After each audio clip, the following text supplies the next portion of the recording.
see hing on nagu vesi, eks ju, et kannad vett anumas. Noh, ja hoiad seda anumat, noh, et seal oleks auke aga noh, see ei ole väga tähtis ei ole, et kas see anum on kullast või savist või plekist, eks ju, see noh, et noh, vastavalt noh, kuidas see on juhtunud, eks ju.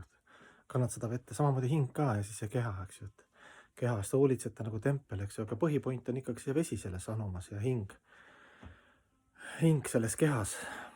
Et kui seal vett ei ole, vesi tuleb sealt välja, eks ju, on tühi, siis ongi see must auk, eks ju. Ja siis me oleme keskendunud nendele anumatele, et anum oleks. Ja siis me eputame nende anumatega, et mul on see automark, sul on see automark, et mul on see ämber, kullast ämber, sul on plekist ämber, millega ma vett kannan või hinge, eks ju. Aga nagu hinge puhtus on kõige tähtsam, et see vesi seal sees, et see vesi puhas oleks, eks ju.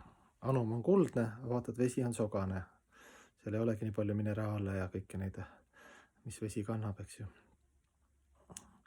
Et noh, vesi kannab ka teadust, eks, vee puhtus. Et seal on nii palju momente selle veega ka, paljud on tutvunud selle vee, et iga elemendil on, igal energial, igal organil on omavaheline seos, eks ju.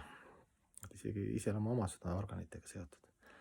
Ja samamoodi ka elemendid on seotud meie organitega, näiteks neerud on vesi, eks ju.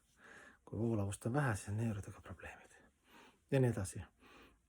Aga jah, et aru saada, et me tassime, me oleme sattunud selline püha tempel, me teeme sellest templist, mis ta on, nii nagu ta on, see anu, mis ta on, hoiame teda puhtana, korralikuna, aga tähtis on see vesi, et vesi jõuaks punktist A punkti B, et ta voolaks, eks ju, selles armastuse ookeanis puhtas.